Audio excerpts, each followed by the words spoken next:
好久没有关心到的是俄乌战事，因为有了重大的进度。我们今天特别关心到的是，其实呢，目前在乌军的部分，他们已经面临到断粮，而且达到了8个月，非常长的一段时间，前线可以说是崩溃了。再来，我们来看到俄罗斯针对于无人机不断的扩张，再加上北韩的力挺，现在战局可以说是全面的倾斜的。泽伦斯基现在被指控说他是不是恋战权势，要做假和谈呢？今天我们会一起来做关心。好，3个火线话题，等一下我们也会特别请来宾帮我们特别关心到。刚刚特别说了嘛，因为呢断水断粮，士兵现在受到皮包骨了。那么乌克兰的士兵还撑得下去吗？这一场消耗战。第二件事情是我们等一下会来看到俄军方面有了无人机的量产，还有北韩的支持，加上他在远程的打击的武器上面全面的升级哦。这一场战争是不是比较倾向，应该说是明显的倾向俄方呢？第三件事情，今天也会来特别关心到是泽伦斯基，他一边喊要谈判，但是呢，他另外一边又延长战时的状态，要达到90天，这是一个政治上面续命的操作吗？今天就这些议题，我们都会一起来做关心。好，我们赶快来看到前线士兵，乌克兰的士兵现在已经瘦成皮包骨了，最瘦的士兵甚至只剩下30到40公斤，因为他们面临8个月断水跟断粮，被形容说呢，已经出现了昏厥跟战力崩溃的现象。大家会认为说这只是个案而已吗？结果现在被证实说，这个是乌军第14独立机械化旅的部队的整个产况，也就是现在前线所面临最糟糕的一个状况。乌克兰确实也有一些捷报，包括在最近他打下了俄罗斯的一个炼油厂，还袭击了俄军黑海舰队的登陆舰跟侦察舰，无人机还击中了一个俄军的空军基地，重创的是来自于俄罗斯的米格31。但是俄罗斯方面同样在军事上面做出了一个非常强势的反击，发射了144架的无人机做远程打击的目标就是第聂伯罗，遭到空袭，一共是造成了2死21伤。再来，乌军呢，它则是出现了误袭的事件，造成国防承包商佣兵大量的损伤。俄罗斯方面现在甚至呢，在这个靠近乌克兰很近的一个地方，扩建了一个无人机的基地，说呢，他要在这边来大量的部署量产新型的这一款喷射引擎无人机，那么增加它在远程的打击能力。另一方面，还有来自于北韩，现在已经公开表示绝对会力挺俄罗斯到底。种种的状况，我们尤其来关心在乌克兰的人力部分，前线是不是断水断粮，已经造成了非常危机的状态，几乎面临崩溃。干哥怎么看？好，你看到这3个士兵的照片，你真的会以为他们是俘虏，而不是士兵。你知道为什么？因为怎么能够瘦成这样呢？他们是在什么样的状态之下？我跟各位讲哈，8个月没有正常的补给的话，其实人类不是先饿死，而是会先崩溃。为什么？因为他们对于粮食的那种幻想，已经到了不是跟正常人一样的逻辑了。因为他们知道自己吃不到，但是他们常常要用这个做梦的方式吃到，就是有点像这个饮鸩止渴啊，或者是说望梅止渴啊之类的。你就可以看到，就是说他们已经对于补给已经不再具有信心了。我们去看看2000年的官渡之战，曹操当时他夜袭了那个袁绍的那个粮仓，叫做乌巢。自从夜袭了乌巢之后，70万大军就没有斗志了，所以曹操只有8万，但竟然可以打败袁绍的70万大军。为什么？因为你的粮仓被毁了，毁了之后军心完全涣散，千古不变的道理。那乌克兰前线到底发生了什么事情？为什么这些士兵得不到补给？其实8个月有点夸张，而是8个月之中断断续续。我所了解的，你知道为什么吗？因为桥断了，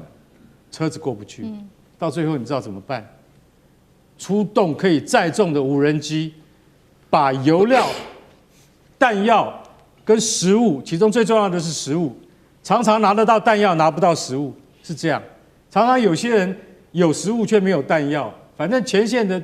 他在库皮扬斯克前线，常常这些守军，像第14化机械化旅啊，就是拿不到东西，所以这些士兵都只能够躲在战壕里面，但是他们的信念告诉他们不能够撤退，因为只要撤退的话，这个阵地就没有人守了，没有人守的话，俄罗斯部队就可以长驱直入了。所以有好多个要塞的士兵，他们是经常遭遇到，就是说要这个少那个，要那个少这个，因为攻势已经受阻了，然后他们只能够死守。在死守的情况之下，你知道后方的指挥官，你认为他们是人谋不臧，也有可能。除了人谋不臧以外，就是补给真的困难。你派无人机去丢，常常丢不准，为什么？你还是要有人，连直升机都飞不过去，为什么？直升机那一定是俄罗斯无人机的火把，所以你不能够派直升机去，那个是根本就是白白送死。那你用无人机补给的话，那就面临很多实务上操作的困难。所以8个月以来只剩下皮包骨，一个90公斤的男人剩40公斤，40几公斤，这样能看吗？那所以这还不是家属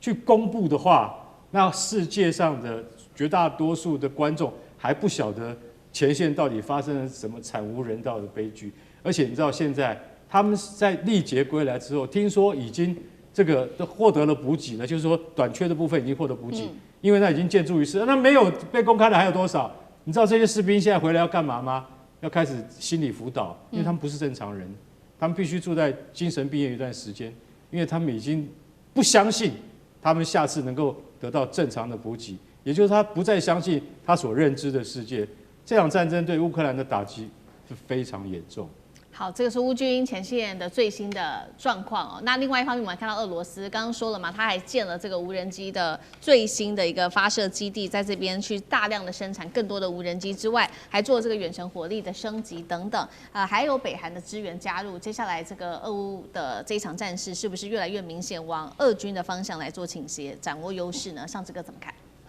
我觉得我们每年今天俄乌战争第4年了，我们至少觉得第2年该结束了，第3年、第4年都结束不了。我觉得最大关键就是乌克兰打不死，俄罗斯打不赢，然后现在这双方来讲，就大家都打麻了，就麻到你就好像没有谁对于对方有个致命的，可以最后能够输赢。当然，这个输赢感其实不是太清楚，就是说俄罗斯好像会现在优势一点，可打4年还没有这种你知道悬殊，所以但是我们就其实也知道原因啦，在这次的战争，在俄乌战争当中，它经历了一个我们从冷战时代以来所看到，包括一个打仗的状态，导弹打，包括坦克车等等的这些，可你会发现出现无人机，就说这次战争。乌克兰战争第一次出现超低成本打超高单价，这个其实是把大家都弄糊了，所以全世界军事专家都不知道怎么回事。而且这里头这不是一个系统性哦，这有点算是野蛮生长的，就无人机这种自顾就野蛮成一个这样子的状况。好，可是这里头同时我们也体会到，俄乌战争也出现过去从来没有的就经济制裁。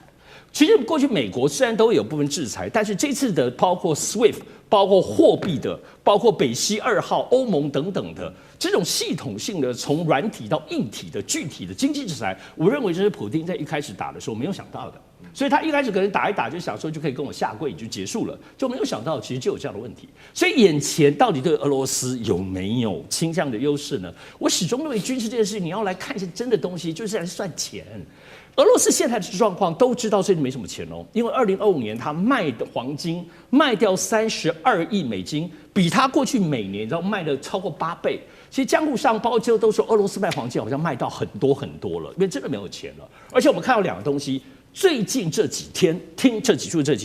听说俄罗斯去跟北京希望谈，他们外交部长去、财政部长去，希望能够中国大陆能够跟中国大陆借贷。也就是说借款哦，真正借钱，国有借钱，但是这个部分还没有被真正的证实。可是有个东西出来了，是什么呢？中国大陆让俄罗斯的一些能源的大公司在中国发债，公司债，这个东西它是企业的，但我要讲的部分是，就是说欠钱，因为这些俄罗斯公司到全世界去卖他的债，没有人要买啊，被这些制裁，所以到中国，可是中国让他发债，就可以兜一些现金出来。这最近你可以看到，俄罗斯真的蛮没钱的，而中国还是要想尽办法，但要在美国的这个抑制之下，谨慎的为俄罗斯开辟财源。可是对比乌克兰呢？乌克兰因为这我们看匈牙利的部分的这个部分的政治的变化。同意了这个整个欧盟对于乌克兰的900亿，2026年今年给的包括600亿的这个军事的钱，跟300亿的部分的财政的钱，这乌克兰今年有300亿对不起，欧元哈，不是美金哈，而且不要忘了，它不是这个钱哦。2024年到2027年，现在有个叫做乌克兰基金，乌克兰基金是每年要给他在这2024到2027年当中，每年最后总共给他500亿欧元。今年2026年是早先乌克兰有说，他们需要400亿美金，400亿欧元左右这样子的，他们才能够活下去这个国家。所以现在欧盟的今年拨的预算不出来的时候，匈牙利卡住说他们都快要死掉了，跑去美国说可不可以，美国也不理他，他们也说不给你钱。结果现在因为匈牙利这张牌的变化，乌克兰就有钱了，至少他2026年可以活下去了，而且包括他有军费已经有了。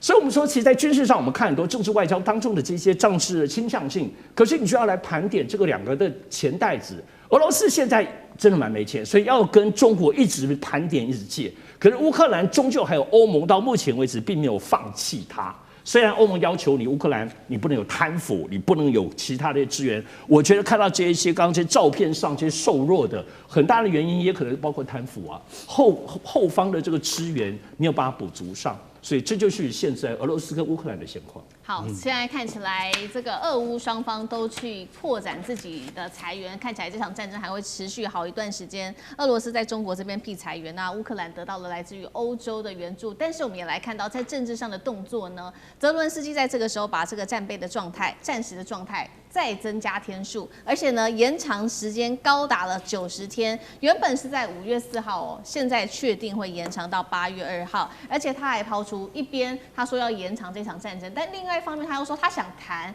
但真的是这样子吗？原因是因为这个会面的地点选在了一个俄罗斯几乎不可能答应的地点，也就是他现在说愿意在亚塞拜然这边谈。但是现在的问题是，亚塞拜然其实才刚跟俄罗斯签下这种很多的国防合作，深化彼此的关系，再加上俄罗斯一直都说了要谈可以，但是一定要在一定拒绝在莫斯科以外的地方谈。那现在看起来是不是这个泽伦斯基根本就没有想要谈呢？大使怎么看这件事情？泽伦斯基当然是他还是要做出姿态啊，因为欧盟他现在整个战争基本上还是靠欧盟在支撑的，美国还有部分，那所以他也不是愿意永远打下去，因为他也不能保障欧盟的这些钱永远是可以给他的。那另外一方面，他对内部也要就是说有所表示啊，不是一味就永远就打到所有的领袖，他都要有一个终战计划，要不然就是说能够用谈判达到这个军事不能达到的目的的话，那就要用谈判的方式嘛。所以他当然要摆出这个姿态啦。不过基本上，普丁不会理他的，对，因为普丁现在就是说他所谓的特别行动计划的自己设定的目标只差在顿内茨克还有1/4的顿内茨克州还有1/3到1/4土地还没有被打下来而已，因为他一直要这个顿内茨克这个州的所谓的行政疆界的所有土地，他说这个就是我们俄罗斯的土地，对我的军事计划就把它拿回来。所以呢，现在对俄罗斯来讲，它是以逸待劳了，然后这个战场，说实话，现在在顿内茨克这个战场现在是停滞的话，俄罗斯并没有停止他该做的工作。我最近看了一个片子，叫这个在这个就是这个俄罗斯已经攻占下来的这个原乌克兰的土地里面，俄罗斯正在做快速的重建，包括物质的重建，还有就是什么，当地人民精神上的建设。因为这些土地原来就是属于俄罗斯的，是因为苏联时期把它割给当时的乌克兰，所以那边原来的居民本来就是俄罗斯的居民，可是年轻一代就变成认同上有问题，所以呢，这个现在这个我看这个片子，俄罗斯正在这些收复的土地里面重新盖房子。然后把所有乌克兰的任何的痕迹全部摧毁掉，然后呢，重新把俄罗斯文化带入到这些已经打下来的土地里面。所以俄罗斯没有在闲着，人家忙得很，这些土地就摆明了，你就不会还给你了。我们现在已经当俄罗斯土地重新再建设，重新再给人民建立新的认同。所以呢，这个片子讲的是马里乌波尔。马里乌波尔事实上当时在开战之前，就是俄罗斯用大军打下来以后，打的是一片废墟。可是呢，现在正在这个快速的重建。那重建的过程中，也有很多这种新房子的盖、马路的重修、学校这些居民的生活的恢复忙得不得了啊。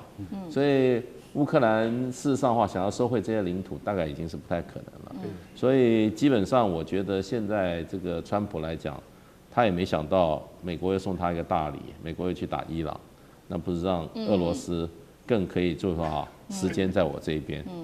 我就可以慢慢等。你泽伦斯基你就叫吧，没人理，川普不这个根本不理他。对，好，谢谢大使。那我们休息一下，马上回来。地缘政治、美中之争、战略价值、强权崛起、小国生存，现在与未来洞悉事件走向，掌握世界脉动，全球观点尽